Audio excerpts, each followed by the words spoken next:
And we are live. What's up, guys? Welcome to the Fresh Fit Podcast, man. We got a special episode planned for you guys today. We got a bunch of topics we're going to be talking about with trending news and a certain project that's coming out. Let's get into it. Let's go.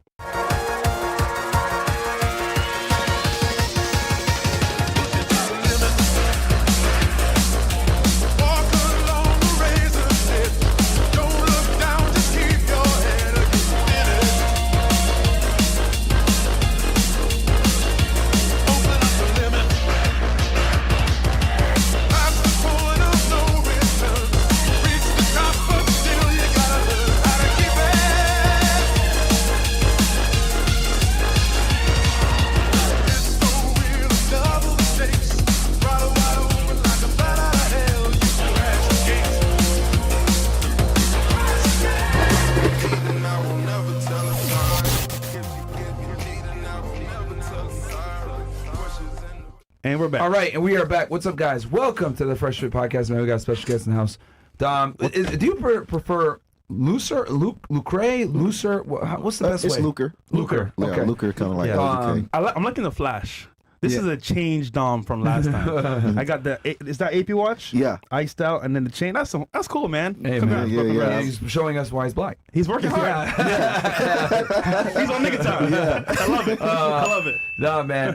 But no, we're happy to have you, Dom. And we also got a special guest in the house as well, the Forbidden One. Yes, one of the pieces of Exodia. Very awesome guest. By the way, guys, yes, we're in 4K right now on Rumble. It's looking good and smooth. I'm telling you guys, we got 4K streaming for you guys on Rumble. Go check it out. Yeah. 100%. So quick announcement, we get into the show, guys. CastleClub.tv, man. That is CastleClub and Rumble is the home base, guys. As you guys know, we get censored, deplatformed for anything. So if you never know where we could end up. So if we ever do get banned, you know where we'll always be. It's always going to be Rumble, CastleClub.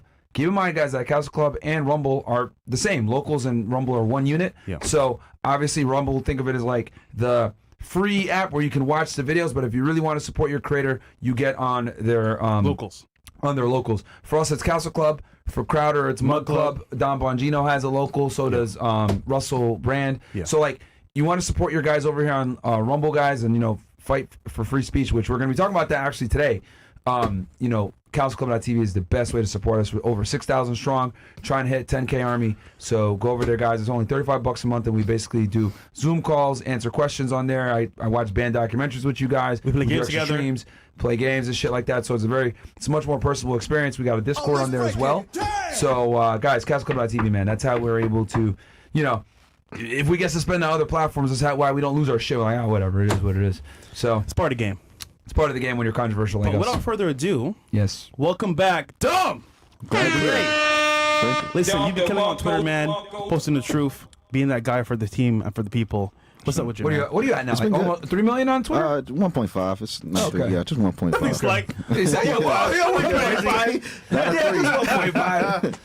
oh man, what's up with your brother? What's Well, new? introduce yourself real quick first. yeah, of for course. those that don't know. Yeah, I'm a journalist. Mainly, I started on X. I've been posting videos a lot, probably since about February. So that's just been my new transitioning from just covering news to trying to force myself into the integration.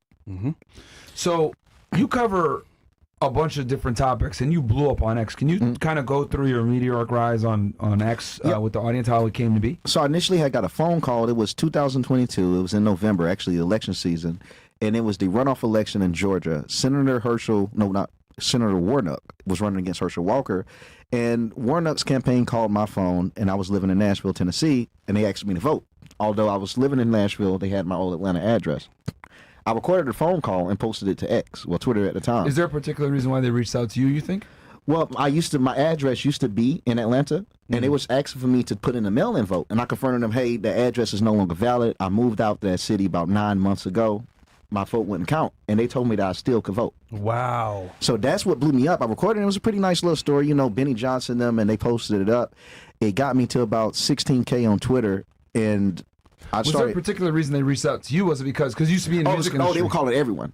So it was like I don't know if you call it canvasser or whatever, or I guess just someone that worked for the campaign. It's still recorded. So basically, even though he wasn't in that state, they wanted him to vote. Yeah, they So, just call it it was like a big dragnet that they put on the area, and you just happened to be on that. Okay, just all right, happened to be on the list. They were going down the list. They just went down a list of people. Yeah, Gotcha. So it wasn't nothing with me specific, but it just ended up being a big deal because I was the one that recorded it and released it.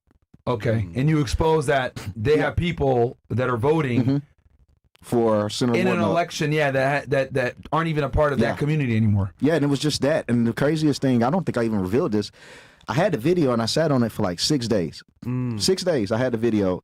And I always wanted to be a creator and stuff, so I had to study first. And I was like, man, I need this to work. So before I posted the X, I ended up following everyone that Senator Herschel Walker was following, and everyone and Warnock was following. Well, no, Senator Warnock and Herschel Walker were following. So I followed everyone they were following to make sure that at least someone from their campaigns could see it when I posted. That way, I either get backlash or support. And I was lucky enough it did work. It was someone, I believe, from, I guess, Herschel Walker's campaign. It was a white female that saw it and shared it. Hodge twins got it, and now the rest was history. Hodge twins quote tweeted it. I'll never forget it. Wow. Damn, what year was this? 2022 in November, like November 21st, 22. Wow. Okay, and before you posted it, how many followers did you have on X? Oh, like none. Like it was like 1,000? like 200 or something like that. Yeah. And then you blew up to 16. Yeah, just a few K. What was And your job before all this? I was running a credit business called Credit Cadabra. It's still online and everything, and I was pretty much $150 a month. I would repair people credit for 4 months maximum. But that's mainly what I was doing for the most part. Wow. So you were charging them $150 a month to fix their have clients. 4 months max. I wouldn't go past 4 months. If the credit wasn't fixed past 4 months, it was pretty much free service because we stayed on the fact that we said we could get it done in 4. Nice. Okay. So that was my selling point. Pretty good price. Yeah, and also, your credit got to be bad, nigga. 4 months. Yeah, you're cooked. If he can't get you out, of like at the 400s and shit in 4 months, like bro, you did some shit. But sometimes it's not necessarily credit. There are two, like, all right, USAA, you could have a credit card with them, and you could dispute it, and someone else could dispute it. Theirs might get off, and yours just might not. Sometimes it's luck of the draw with credit. So some people, they might have a $300 debt, and it would take them 5 months to remove. When I could get someone with a $5,000 debt and get it off in 15 days. There's so many variables that it's kind of random in credit. Really, with anyone, just constantly dispute one of your things going to get off before the end of the year. Wow. So that's and then from there you just kept blowing up after you exposed stories like this. And this. I found out X, so I did some studying because I was like, I noticed YouTube, Instagram, TikTok stuff, the creators were putting their face on it. And I found out X, the accounts that were putting their face everywhere, they were growing significantly slower. Oh, so you were face and on account first? Yeah, well, not an anon. I was just seeing that people were posting news. And that's what made me start doing journalism. I was like, and I already had ran a blog on my website, Credit Cadabra website, where we would rank for top keywords on Google for like how to change your oil change, credit score in Georgia, 650 credit score, just random keywords. We were ranking top 3. So I already understood search engine optimization. And I took that, I was like, man, dude, these people are just posting news. They're getting followers for posting something that's not theirs. That's all of Twitter. Everyone that has a title journalist, I was like, they're just calling themselves a journalist, and they're posting stuff that's already viral. I was like, this is perfect. It's already good content because it's here for a reason. So I just started doing that. I added my little flame, and I added the little police siren, started doing breaking and developing. I saw the word developing in news channels and stuff like that, and I was like, I'll integrate that into X, or breaking and breaking news, and try to make it look a little bit more professional, but at the same time to have its look where people could tell it was my post. That's smart. He came into the game with a plan of action for content. You have to. You have to. I studied everything. Like I've studied so many creators.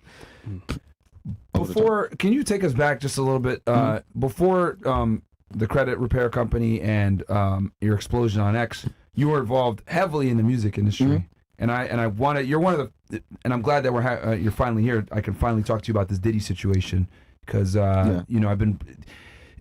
It's people give their opinions and everything else like that, but I want to get your take on it. So tell us about your career in the music industry, what you did, etc., and then we can go into the Diddy thing. Okay, I was VP of IVOS Records, and I was doing that from about 2000. I got to make sure I get the date right. It was, I say 2014. Yep, 2014 to about 2019 is where we did it.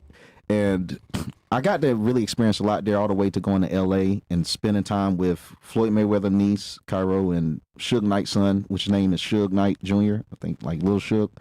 And we was out in Greenwood Hills, I think. Greenland Hills, I forgot. It's one of the hills. You got Hollywood, you got 2 hills. But I've got to have a pretty extensive history on the inside of the industry. And it's like some of the rumors that you'll hear in Hollywood is absolutely crazy. Like, just like in homosexuality as a whole, it's just such...